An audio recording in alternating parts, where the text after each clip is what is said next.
Yang saya hormati Bapak Pengawas Bina Kecamatan Cikadang.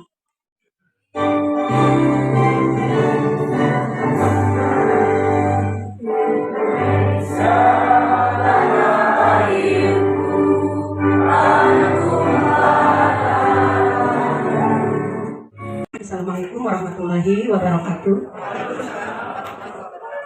Yang terhormat Pengawas Bina Kecamatan Cikakak, yang terhormat Ketua PGRI Kecamatan Cikakak, yang terhormat Ibu K3S Kecamatan Cikakak, yang saya hormati Bapak Ibu Kepala Kesekolasan Kecamatan Cikakak, dan juga Bapak Ibu Guru yang hari ini sudah alhamdulillah bisa memenuhi undangan hadir di kegiatan KKD hari ini. Pertama-tama marilah kita panjatkan puji dan syukur kehadirat Allah Subhanahu wa taala. Salawat beserta salam dia tercurah limpah kepada junjungan kita Nabi besar Muhammad sallallahu alaihi wasallam. Bapak Ibu, izin kasadayana untuk mengawali kegiatan KKD kita hari ini. Izinkan saya untuk menyampaikan kata sambutan. Tapi sebelumnya saya mohon izin kepada Ketua KKG Gugus Bangkit, Bapak izin diwakili ya. Terima kasih.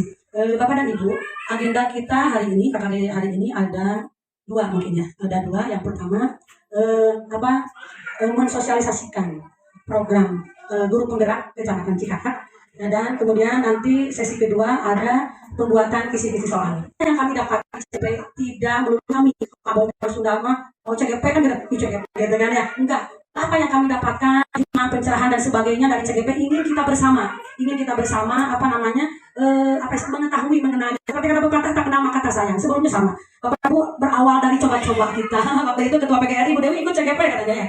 Terima kasih, tapi sekarang bukannya menyesal, terima kasih sekali ke Pak Agus waktu itu. Tapi setelah ada pengumuman lolos, setelah melalui 3 kali seleksi lolos, ada perasaan begini deg-degan. Kenapa deg-degan? Segera berbagi Bapak dan Ibu. Saya notabene guru di letak geografis yang internet subhanallah ya, Bu Henny kita mengadakan yang voucher itu alhamdulillah berkah. Ada voucher yang dari Cipta Gelar itu, yang sehari kita butuh 10.000. Yang kalau kalikan saja kalau sebulan, kalau kita membeli 300.000 Bapak dan Ibu. Jadi dari situ kita istilahnya menghemat ya, dalam arti dan dampaknya luar biasa. Kenapa? Dari penghematan itu akhirnya berimbas kepada skill kemampuan dalam IT yang tertinggal jauh dari orang lain. Ya dari situ, Ibu, ketika kami pertama kali meeting ini curhat, jadi jangan berkecil hati, CGPT begini gitu kan ya. Ternyata tidak seseram yang kita bayangkan. Ketika kita optimis berpikir positif. Jadi begini, ketika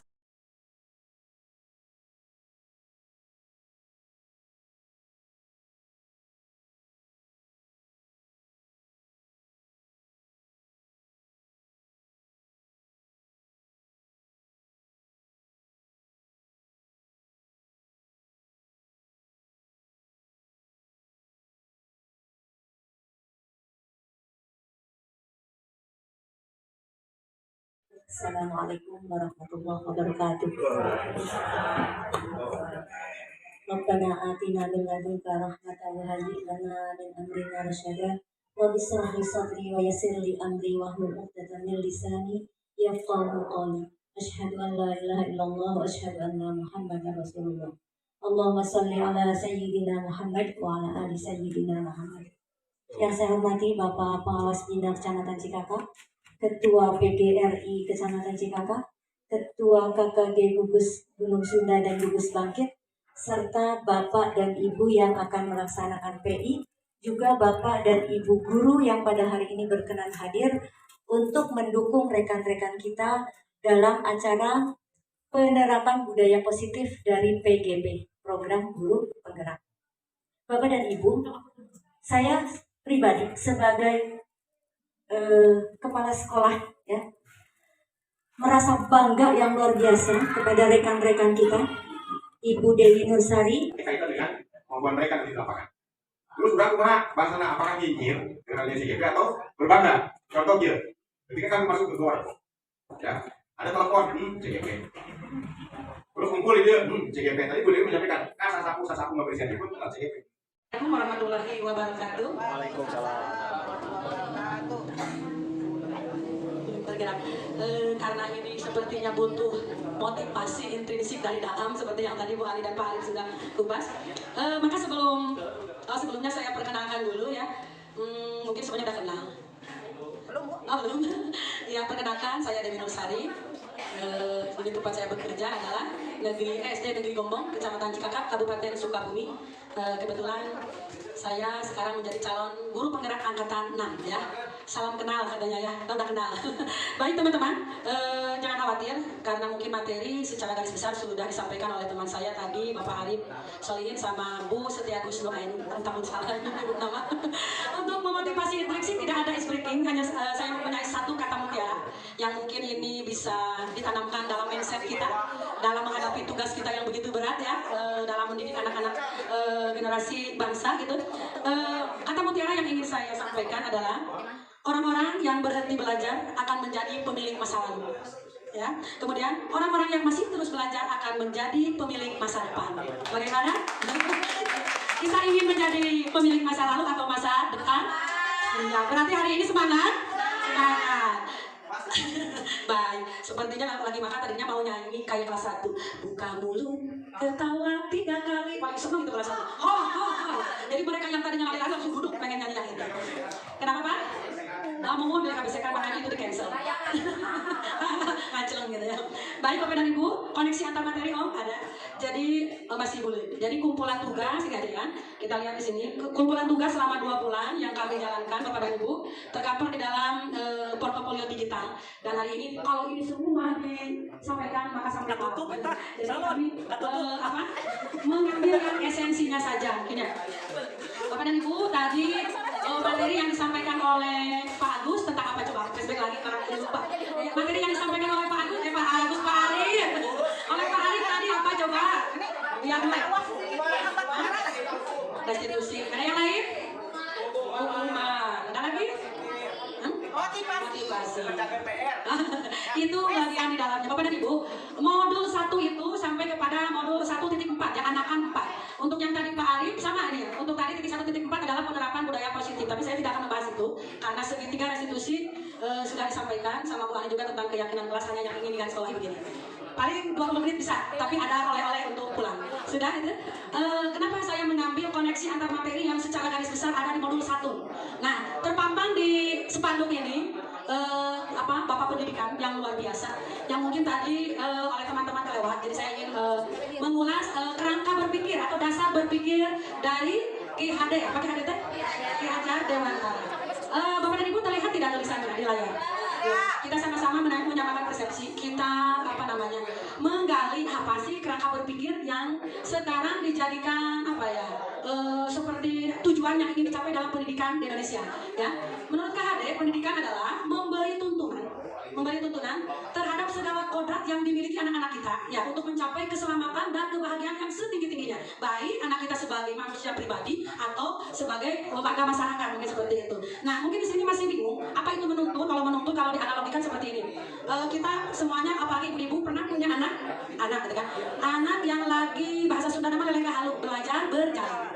Anak yang sedang belajar berjalan biasanya sakahayan, maka seorang ibu atau ayah akan menuntun tidak semaunya anak gitu. Pasti kita akan mengarahkan anak begini. Anak berjalan kalaupun ada istilah hal yang berbahaya, misalnya tempat yang berbahaya, karena dia tidak mengerti maka si anak akan berjalan ke arah itu. Maka orang tua tentu saja akan menuntun jalannya anak tersebut agar selamat, tidak celaka. Misalnya Papa Isa sekarang punya anak kecil, nanti akan merasakan gimana menuntun anak baru belajar berjalan. Itu analogi saja. Analogi kita menuntun anak kita di sekolah. Nah gini, katanya menurut Ki Hajar Dewantara itu menuntun kodrat. Apa sih kodrat? Kodrat alam. Kodrat alam itu katanya kodrat alamiah yang dimiliki anak sejak lahir. Ya, Bapak dan Ibu kita bayangkan keanekaragaman sikap anak di kelas. Ya, betul tidak? Seperti yang tadi Bu Ani utarakan, sebegitu kompleksnya permasalahan yang ada di kelas kita dengan berbagai karakter. Nah, itu tentu saja dibawa dari kodrat alam anak-anak itu sendiri. Nah, tugas kita hanya menuntun kodrat alam yang anak punya, yang katanya masih samar-samar. Nah, di sekolah itulah kita sebagai guru menebalkan karakter yang ada dari anak tersebut. Nah, kalau masih bingung misalnya seperti ini, dianalogikan guru itu sebagai petani. Petani itu kan banyak macamnya ya. Petani itu ada petani padi, petani kebun. Kita ambil aja salah satu contoh petani padi.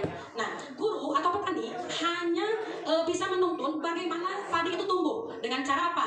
Pemilihan bibitnya, kemudian menyianginya, kemudian apalagi membasmi hamanya. Ya, jangan sampai ketika padi itu tumbuh terganggu kan seperti itu. Adapun hasil padi tersebut entah itu nanti kita untung berulang lagi kepada kodrat anak yang kita tuntun. Atau padi itu nggak bisa begini intinya, petani tidak bisa menentukan saya harus mendapat misalnya 1 ton gitu ya, walaupun udah maksimal intinya memelihara itu padi.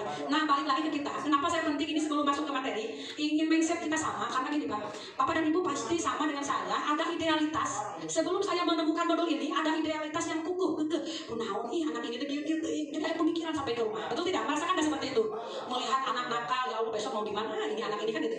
Anak kita intinya gini, kita puncaknya anak ini harus mencapai kompetensi sesuai kurikulum, misalnya contoh kelas 1 ingin calistunnya hebat gitu kan ya, tanpa kita memikirkan kodrat alam anak tersebut seperti apa. Yang ada emosi kita apa tinggi ya, kemudian kesal, banyaknya kesal mulu kesunu lah sebenarnya. Nah setelah saya menemukan filosofi ini ya, kerangka berpikir yang menjadi dasar dari Ki Hajar Dewantara, dari situ ternyata kita mah hanya menuntun gitu ya, segala kekuatan yang ada di anak tersebut, adapun hasilnya bukan istilahnya urusan kita. Kita berpulang sebagai orang yang beriman, berarti kepada siapa? Kepada Sang Khalik ya, Al-Musik Khalik ya saudara. Nah itu yang menjadi dasar pemikiran kita supaya tidak terlalu emosi menghadapi anak di kelas yang menurut kita tidak mencapai kompetensi yang kita inginkan. Nah adapun materi yang hari ini ingin disampaikan, kalau ini rasanya cukup, yang dikoneksi antar materi bawah ya. Oh ini bukan yang itu ya, koneksi antar materi modul 1.4 bawah ada nggak? Koneksi materi modul 1.4 oh itu yang hitam putih. Oh, nah itu sedikit saja ya, tenang saja, pokoknya jam 12 beres semua 30 menit. Baik Bapak dan Ibu, sambil itu terbuka, ada nggak yang berpikir kenapa segitiga restitusi dan keyakinan kelas itu perlu dibentuk di sekolah? Coba silakan sambil ada tuntutan. Kenapa segitiga restitusi yang tadi Pak Arif sampaikan dan keyakinan kelas yang tadi Bu Ani sampaikan, kenapa perlu sekali kita aplikasikan di sekolah? Sudah tidak konek gini. Supaya apa coba? Coba terarah. Tercipta yang terpampang di sana. Budaya positif di sekolah. Tapi semua itu tidak bisa serta-merta kalau yang sekarang itu serta-merta gitu ya. Ada proses ya, ada progres, harus continue. Nah, yang tadi Bu Ani katakan keyakinan kelas itu untuk menjawab gini loh, misalnya contoh aja kita untuk bawa oleh-oleh ke rumah, ke sekolah. Misalnya di kelas 1, tiap hari kita bergaul dengan mereka udah hampir 5 bulan dengan kelakuan yang bermacam-macam ya. Nah, di situ kan pasti sebenarnya mengalami ada yang mengganggu saat kita belajar. Itu sulit dipungkiri, tiap tahun pasti ada aja. Angkatan yang ini kasusnya. Kalau yang sekarang ibu punya jagoan 6 orang. Subhanallah, Om Sandi tetangga kelas luar biasa. Kita suka senyum-senyum ya melihat kelakuan. Ini kita komit aja biar nyambung ke materi. Jadi Bapak dan Ibu, kebanyakan kelas 1 di saya di Gombong mayoritas anak laki-laki. Nah, untuk menciptakan pembelajaran yang kondusif luar biasa. Nulis namahan sabaraha jajar eta ngondisikeun kedisiplinan anak luar biasa ya Allah ngesan keluar di kelas deh. Sami ya Pak, Bu? Pasti sami. Nah, lahirlah ternyata di modul ini ada yang namanya keyakinan kelas. Namanya ngagorehel kapendakna ayeuna di ujung eta modul teh. Nah, di situ katanya kita jangan ujug-ujug menyalahkan anak. Kenapa kamu nakal? Kenapa kamu ini nggak bisa? Tadi yang Pak Arif sama Bu Ani nyambung, itu esensi dari modul 1.4. Jadi ketika anak melakukan kesalahan direstitusi sama Pak Arif tadi. Ya, di apa tadi Pak Arif? Validasi, identitas apa? Penguatan identitas sudah tanya dia. Kenapa kamu misalnya kalau di Pak Arif, kalau di Ibu di Gombong kebetulan kelas 1 tidak kesulitan ngambil restitusi tiap hari bertengkar kalau Pak Arif ya Allah ya Rabbi.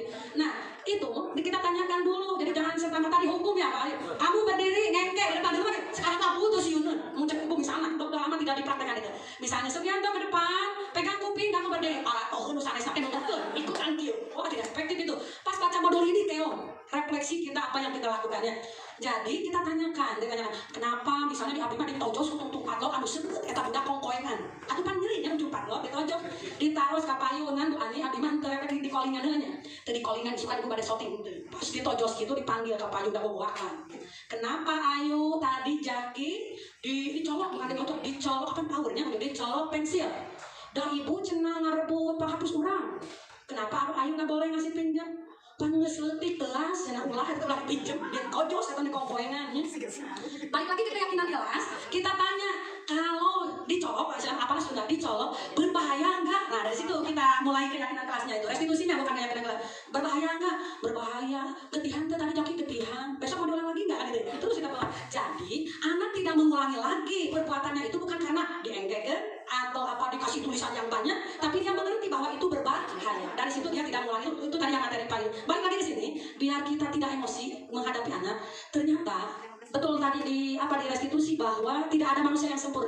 semua orang, kita orang dewasa, anak-anak apalagi dah usianya segitu pasti melakukan kesalahan. Tapi tidak serta-merta kita istilahnya menyalahkan. Ternyata di materi ini kelihatan nggak Pak?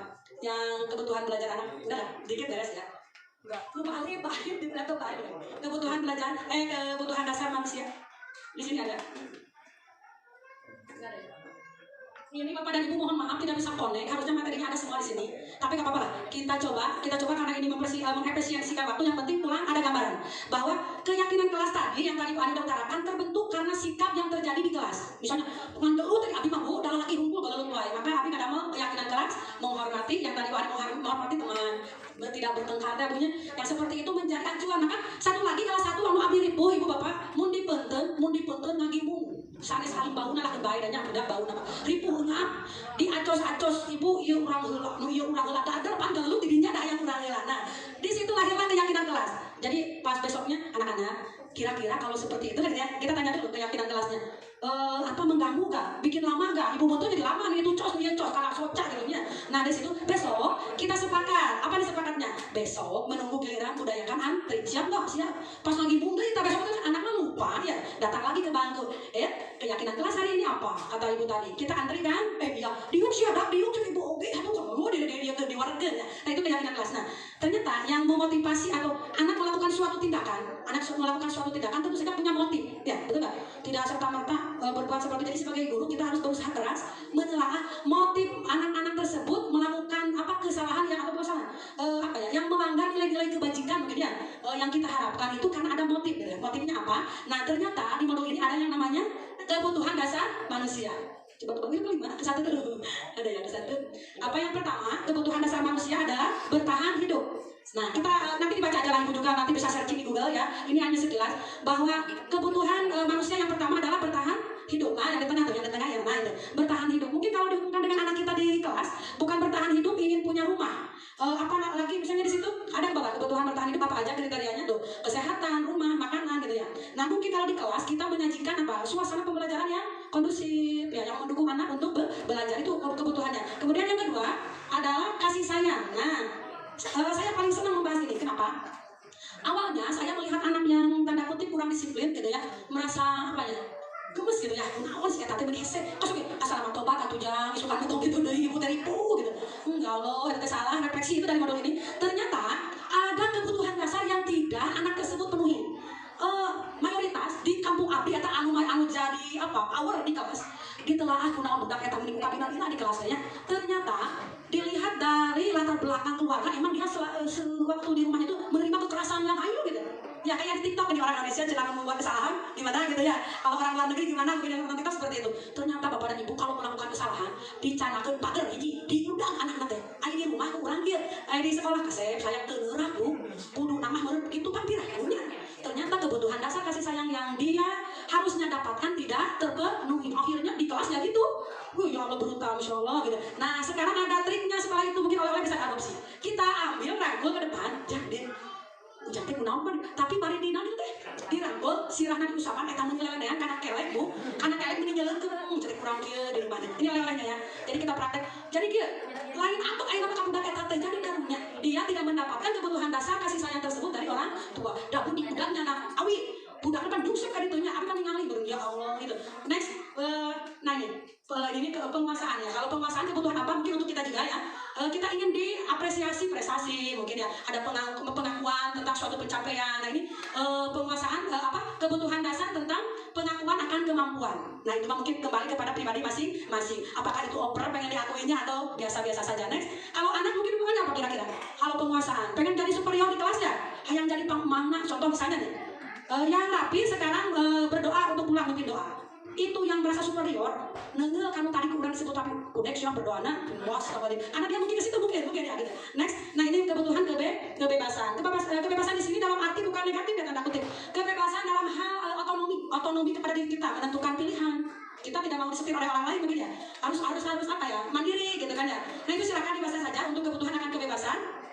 Nah yang keempat, ini yang tadi nih, yang kita semua tentu saja mendambakan ini kebutuhan akan kesenangan, betul nggak? Represi piknik anak mungkin di kelas ini yang dibutuhkan kesenangan itu tadi saya coba tuh kayak dibentak ya seperti itu. Itu mana sudah sudah tidak harus disampaikan lagi, kita semua sudah tahu ilmunya.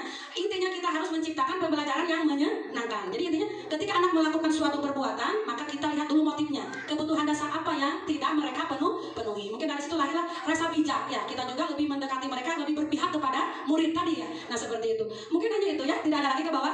Kasihan atas tuntutan. Intinya kita memiliki oleh 3, restitusi, keyakinan kelas, satu lagi kebutuhan dasar yang harus kita implementasikan di sekolah untuk satu memper emosi kita dalam menghadapi segala hal kelakuan yang kurang menurut kita mah tidak sesuai dengan nilai-nilai yang ingin dicapai atau yang mengganggu pembelajaran di kelas. Mudah-mudahan Bapak dan Ibu tidak puas dan nanti cari-cari sendiri di Google ya. No abdi ayah tapi kira pemilih mah tugas-tugasnya Pak Arif Kesapi ya Pak dipublikasikan secara umum untuk tugas-tugas yang ini barangkali pengen baca-baca gitu.